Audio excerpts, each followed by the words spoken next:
Bismillahirrahmanirrahim. Assalamualaikum warahmatullahi wabarakatuh. Alhamdulillahirabbil alamin wal 'aqibatu lil muttaqin wala 'udwana illa 'alal zalimin.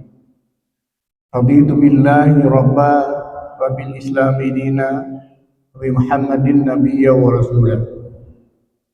Pertama-tama patut kita bersyukur hadirat Allah Subhanahu wa taala karena sampai dengan hari ini kepada kita diberikan hidayah untuk bisa melaksanakan salat subuh berjamaah. Tentu ini tidak semua orang dapat melakukannya dengan indah seperti yang kita lakukan saat ini. Selawat beriring salam sama-sama kita sajikan keribaan Nabi besar Muhammad sallallahu alaihi wasallam yang telah memberikan berbagai keteladanan hidup dan kehidupan kita sehingga kita bisa meraih kebahagiaan duniawi dan kebahagiaan ukhrawi sebagaimana harapan dan doa kita pada setiap kesempatan yang kemudian disebut dengan doa sabu jagat. Rabbana atina fid dunya hasanah wa fil akhirati hasanah wa qina adzabannar. Intinya adalah kita mendoakan kepada Allah agar kita bisa memperoleh kebahagiaan tidak hanya di dunia tetapi juga kebahagiaan di akhirat yang jauh lebih bermakna, bernilai ketimbang kebahagiaan di dunia. Kemudian kita berdoa agar kita jauh dari siksaan api neraka.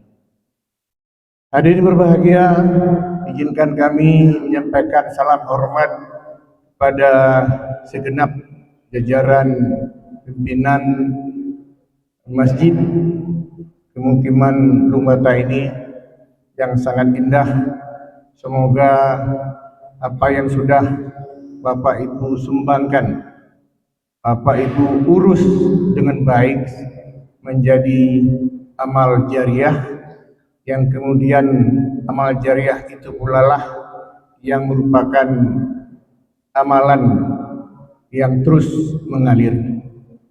Sebab tidak semua orang bisa melakukan amalan-amalan jariah seperti itu, padahal amalan jariah itu akan mengantarkan kita kepada kehidupan yang damai di alam barzakh. Idza mata ibnu adam inqata amaluhu illa min salasin sadaqatin jariyatin aw ilmin yuntafa'u bih aw waladin salihin yarmulah. Bila meninggal seseorang anak Adam, umat manusia, maka putuslah segala amalannya terkecuali 3 perkara saja.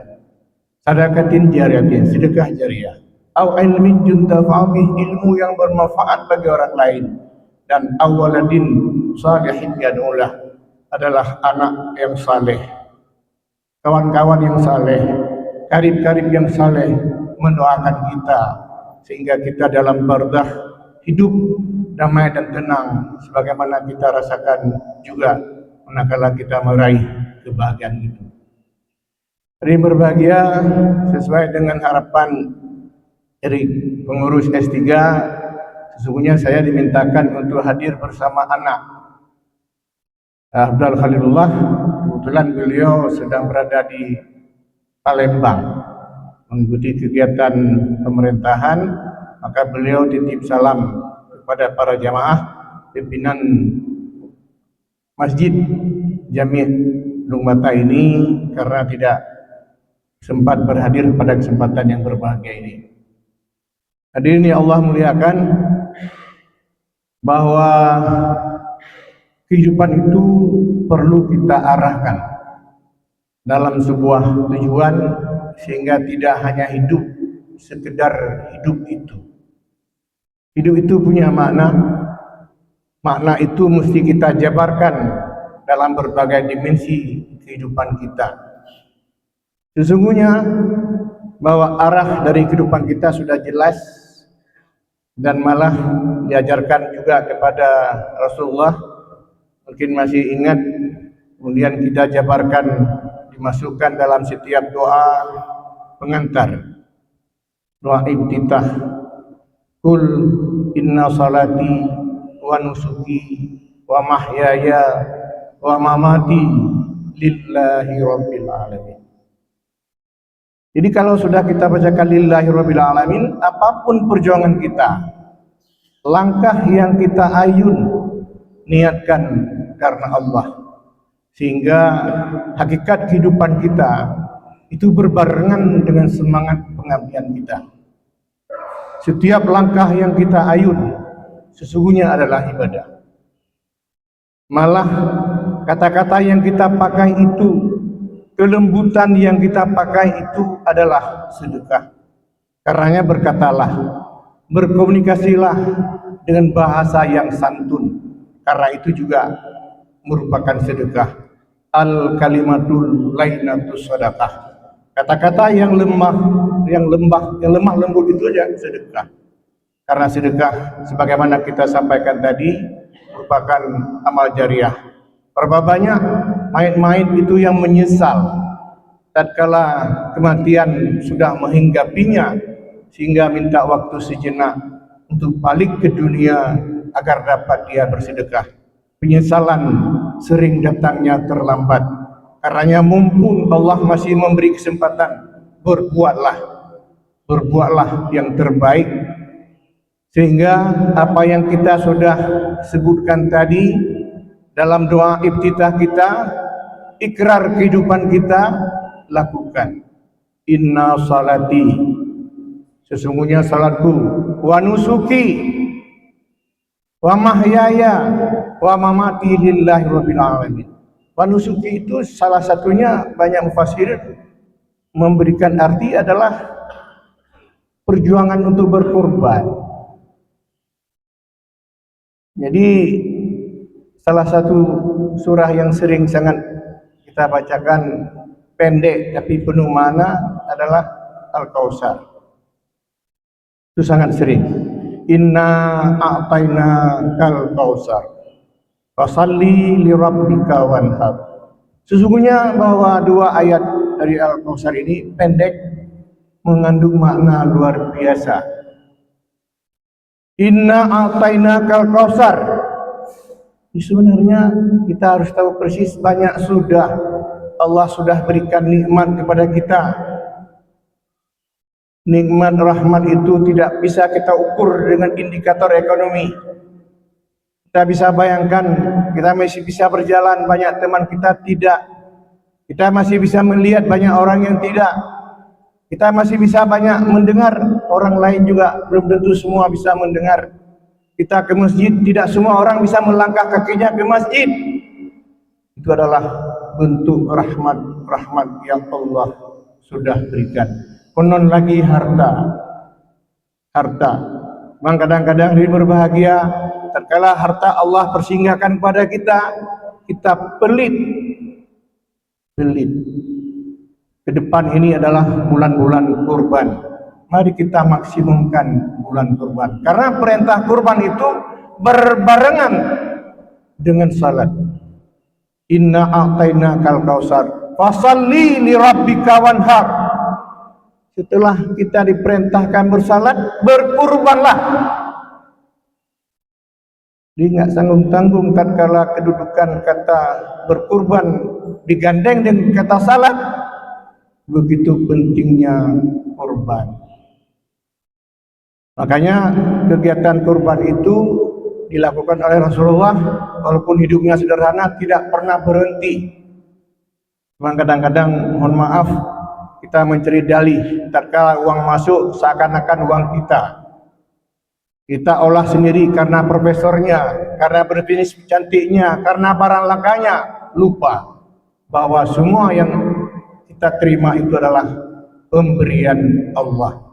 Termasuk binatang melata sekalipun, Allah jamin rezekinya, bukan karena kita.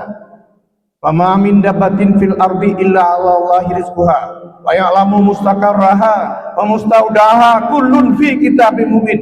Bukan karena hebat kita, bukan karena profesornya, bukan karena pedagangnya, bukan karena isunya, bukan karena pegawai negeri sipilnya. Allah sudah atur termasuk untuk binatang melata sekalipun.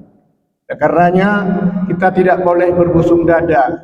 Banyak di antara kita kadang-kadang hari berbahagia berbusung dada, merasa bangga dengan status sosialnya, bangga dengan hartanya, padahal tidak boleh kita berbusung dada. Wala tansifil ardi marha. Bila engkau berjalan di muka bumi, janganlah engkau berbusung dada. Kenapa?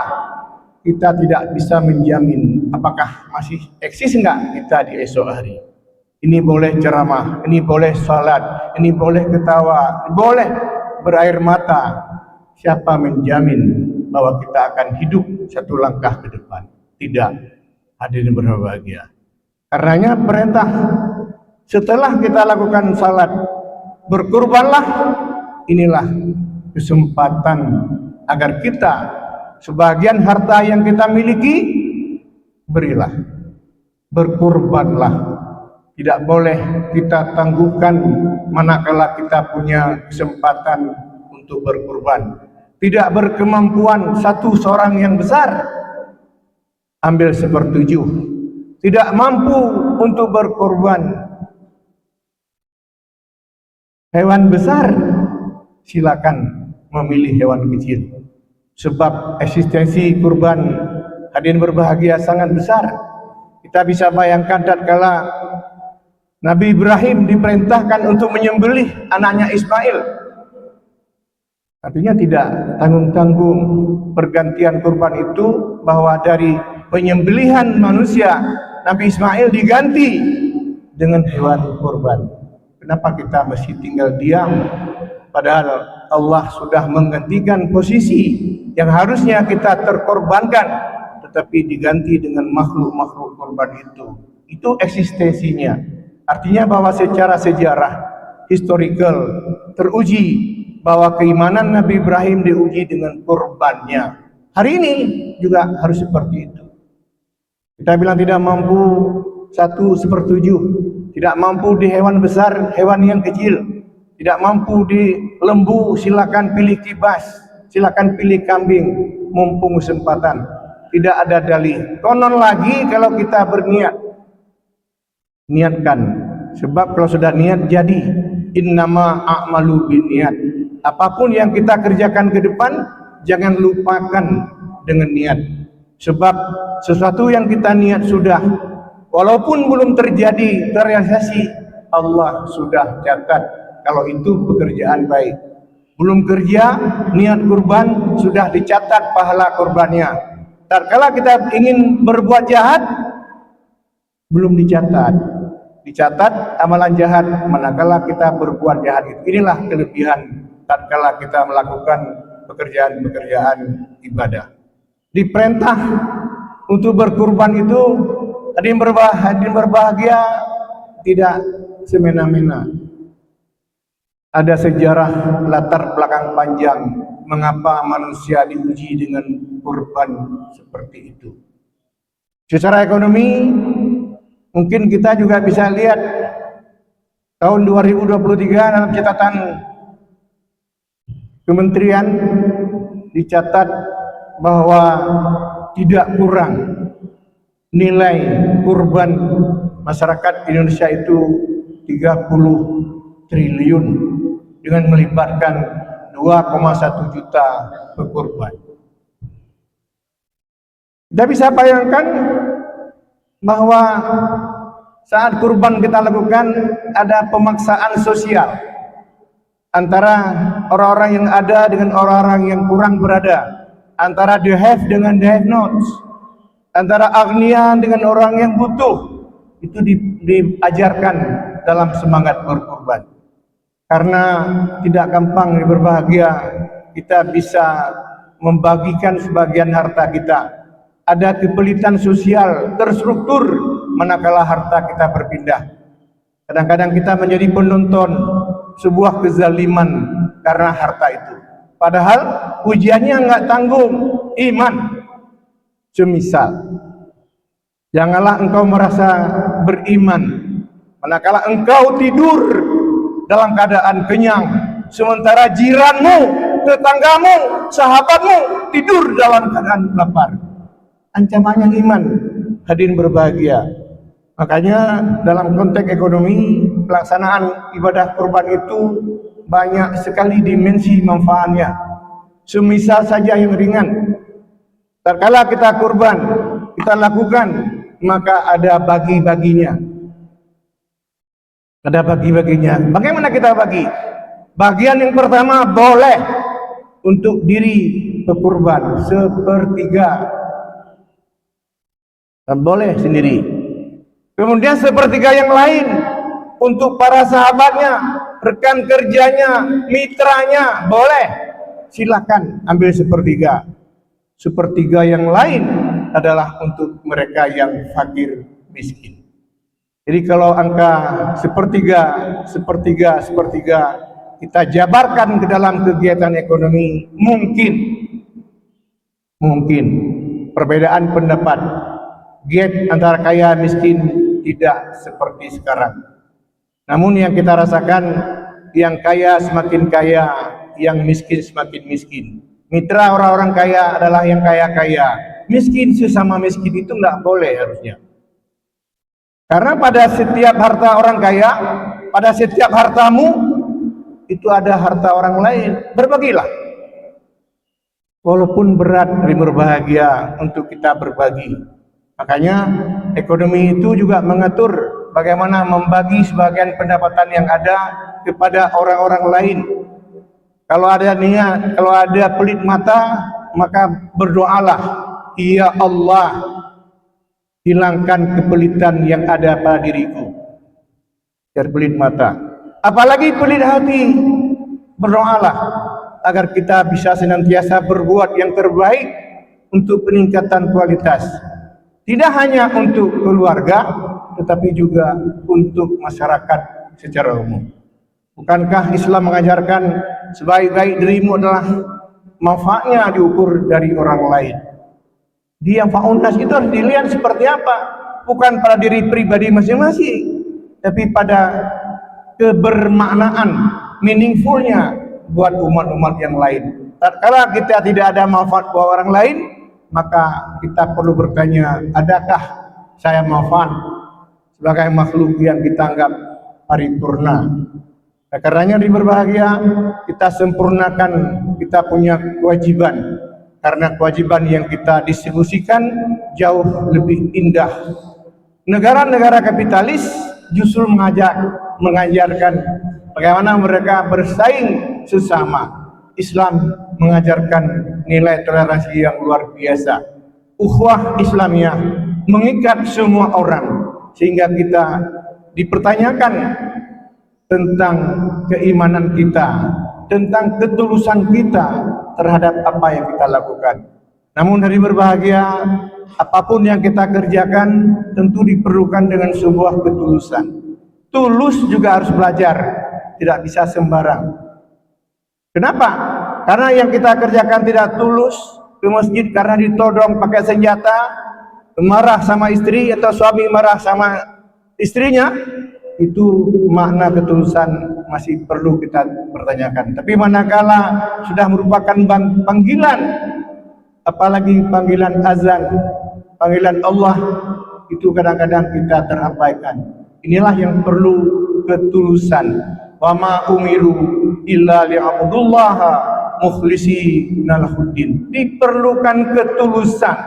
Ketulusan perlu belajar. Perlu belajar. Kata orang zaman bilang, tatkala tangan kanan memberi, tangan kiri tidak perlu harus tahu, tidak perlu harus iklankan, promosikan apa yang sudah kita berbuat sehingga dia menjadi amal jariah. Inilah di berbahagia yang perlu kita sikapi setiap saat, bahwa kehidupan itu adalah sementara. Semua kita adalah camat-camat, calon-calon mayit, calon-calon mati. Sedang ada kesempatan, berbuatlah. Don't wait till tomorrow what you can do today. Jangan tunggu sampai besok apa yang dapat kita kerjakan hari ini. Sebab Tidak bisa siapapun di antara kita menjamin akan masih adakah kehidupan kita ke depan itu. Hadirin berbahagia, bahwa secara ekonomi penyelenggaraan kurban itu bermakna sangat bagi mereka yang miskin.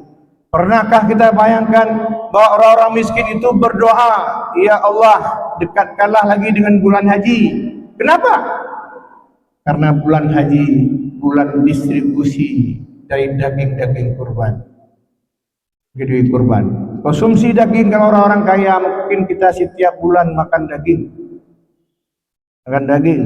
Tapi berbahagia juga bagi orang-orang miskin bahwa darah-darah tinggi, kolesterol itu pada umumnya justru menghinggapi orang-orang kaya. Orang miskin karena olahraga bagus, dagingnya kurang banyak, justru Allah jaga. Makanya tidak perlu menghakimi diri sendiri. Silakanlah kita punya harta, silakanlah juga kita kurang, karena Allah lebih tahu. Allah merencanakan semua skenario dalam kehidupan itu, dan yakinlah bahwa skenario yang Allah buat itu pasti lebih baik, paripurna dibandingkan dengan skenario rencana yang kita susun. Wa makarallah wallahul khairul makirin. Allah sudah merencanakan semuanya, bukan dadakan, bukan karena olah kita, tapi kita perlu juga bertanya, tatkala harta kita ada, kemana kita bawa? Dia hadirin berbahagia, tatkala kita memiliki harta yang bernilai ekonomi, dua pertanyaan. Dan ini akan dipertanyakan di akhirat nanti, termasuk di alam kubur. Harta, dari mana engkau peroleh hartamu dan kemana engkau bawa? Artinya apa? Sumber pendapatan juga dipertanyakan. Jangan bangga dengan dosa. Pertanyakanlah dari mana harta yang kita peroleh. Apakah sudah berasal dari yang sumber-sumber halal atau tidak? Kalau tidak, kesempatan mengoreksi mumpung ada. Mumpung kiamat belum datang, maka ketidakhalalan sumber pendapatan perlu kita evaluasi, dan kita berharap agar setiap harta yang kita makan, yang kita bawa ke rumah, yang kita berikan kepada anak keturunan kita, itu adalah harta-harta yang halal. Ada sejarah mencatat, tatkala ada setitik saja darah haram dari barang haram yang terjadi, itu justru akan timbul persoalan di yaumil akhirat. Baru satu titik darah dari sumber-sumber yang haram. Karenanya niatkan lillahi ta'ala, ya Allah, jauhkanlah pendapatanku, sumber rezekiku ya Allah dari hal-hal yang haram. Kehidupan ini hanya sejenak saja. Hebat sekali di Indonesia, di Aceh sekarang yang 80 tahun, 100 tahun sudah kurang. Saya alhamdulillah sudah dapat bonus. Rata-rata umur ghalib itu kita 63. Saya insyaallah hari ini sudah berumur 66 tahun. 3 tahun ekstra. Nah, di atas umur Rasulullah. Nah, yang 3 tahun itu Allah pertanyakan, sudah aku tambahkan 3 tahun di atas rata-rata untukmu, apa yang kau perbuat? Kalian rapor, ya Allah, sudah dipanggil sama S3 untuk kasih ceramah di masjid Pemukiman Lumbata. Walaupun dari berbahagia, saya bukan penceramah. Saya punya latar belakang sosial. Saya punya belajar ilmu ekonomi kapitalis dari negara-negara yang justru menggenjotnya orang-orang Islam itu. Tapi yakinlah, saya baru sadar kewajiban menyampaikan tidak berhenti. Makanya perintah agama, tatkala kita mengetahui bidang ilmu apapun, maka ada kewajiban untuk menyampaikan kepada para pihak sehingga dia lebih bermanfaat bagi hidup dan kehidupan manusia yang lain. Wal takum minkum ummatu yad'una ilal khair wa ya'muruna bil ma'ruf wa yanhauna 'anil munkar wa ulaika humul muflihun. Jadi kalau kita ingin muflihun, ingin meraih kebahagiaan, terus itu mesti ambil peran khusus. Apa peran khusus? Sampaikan yang kita tahu. Lebih bagus tahu yang kita sampaikan. Jangan seperti orang ke kantor Kodam. Sampai kantor Kodam, di bagian intelijen, dia baca di dinding. Apa yang kamu lihat, jangan kamu baca. Apa yang kamu baca, jangan kamu tulis. Apa engkau tulis, tinggalkan di tempat.